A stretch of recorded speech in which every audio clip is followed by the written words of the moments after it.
it's Courtney Johnston from RuleBreakersClub.com, and in this video, I want to share with you the 6 habits that I believe enabled me to be able to create a 6-figure business. Before I get into those 6 habits, what I want to do is let you know why I don't think you should get hung up on this arbitrary number. First of all, the money does not change how you feel. Honestly, I don't even know exactly when we hit the 6-figure milestone because I was already so focused on the next goal. $100,000 means different things to different people depending on your lifestyle, your location, etc. And most importantly, $100,000 in revenue does not equal $100,000 in profit. That said, I do think that the $100,000 revenue mark does hold some mental and emotional significance, a lot like January 1st. There's nothing inherently special about January 1st. However, there is a feeling or a meaning behind that, and I don't think that we should ignore it. So here are the 6 habits that got me to 6 figures. Habit number 1 was being obsessed about it. I wanted it and I wanted it bad.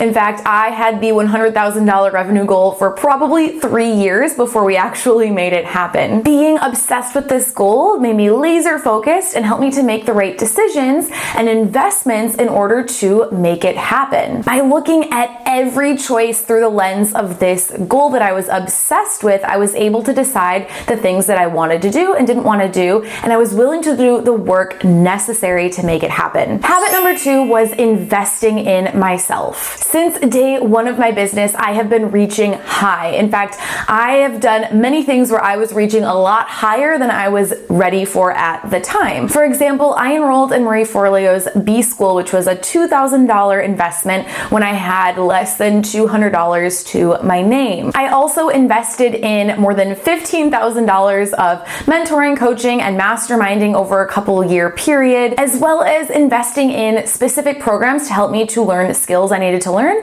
and accomplish things I need to accomplish in order to hit my goal. Other things I've invested in are my team, which is my biggest expense, and I don't know what I would do without them, as well as attending conferences and events and traveling to hang out and mingle with other entrepreneurs. And that brings me to habit number 3, which is hanging out with 6-figure business owners. I've known for a long time that I'm the kind of person who quickly absorbs whatever kind of group that I'm hanging out with. I start behaving like them, talking like them, thinking like them. In fact, we all do this. You do it too. It's a subconscious behavior, but I want you to start using it to your advantage. When you first start hanging out with people who are making a lot more money than you can feel really uncomfortable and out of place. But slowly over time, you start to absorb their belief systems, their habits, the way they think about things, and the things that they do. Before you know it, it will become your new normal. This is one of my favorite lazy person hacks for getting ahead. And that brings me to my bonus tip today. When you hang out with successful people, don't just listen to what they say. Watch and observe what they do. When you take someone's program or on someone's email list, observe the way that they're managing that program. What do they do when they get criticized, negative comments, or unhappy customers? Observing their behavior will teach you way more than the things that they say about what they're doing. Habit number 4 was a willingness to pay the price, both literally and figuratively. So when I started my business, I was living at my mom's house and working out of my basement office.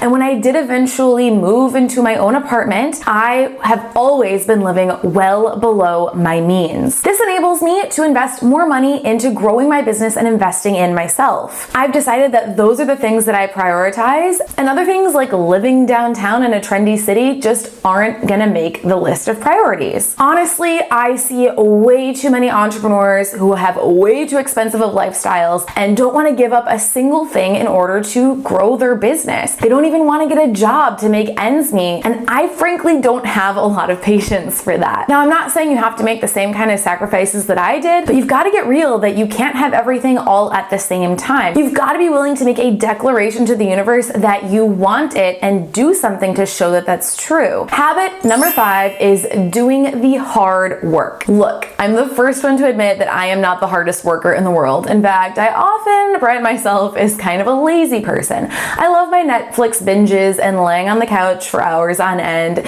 just as much as the next person. But when push comes to shove, you cannot argue your way out of the fact that you have to take the actions necessary to get the results that you desire. Most entrepreneurs are filling their schedule with busy work and getting distracted by shiny objects like social media and updating their websites and getting great brand photos, but they're not actually doing the work to bring in the money. So I have a question for you, and you've got to be honest. How long have you spent being in preparation mode, getting ready to launch something, getting skilled enough or prepared enough to be ready to take action? Ultimately, you can prepare all day long, but none of it matters if you don't take action on at least 80% of your plans. And finally, habit number 6 was learning new skills. Now, there's 2 types of skills that I had to learn. The first type were skills in my own industry. It is my goal to become the best in the world at what I do, and this means I'm always reading books about psychology and marketing and language. These are the skills that help me to get better results for my clients. The second group of skills are things that you've got to do if you want to grow a business, and you're going to have to get your hands dirty. You're going to have to learn how to use WordPress or Squarespace or whatever website you're using. You're going to have to learn how to do some social media and marketing by yourself. You're going to have to learn your email marketing system. And you'll also have to learn things like how to do your books and keep track of your finances and budget for your business. Ultimately, it all comes down to taking action. So I've got a question for you. How would you like to know exactly what actions you need to take to start attracting more clients and customers to your business? Because you've got to have clients and customers in order to hit 6 figures, right? I've put together an ultimate list of 64 actions you can take to attract more clients now.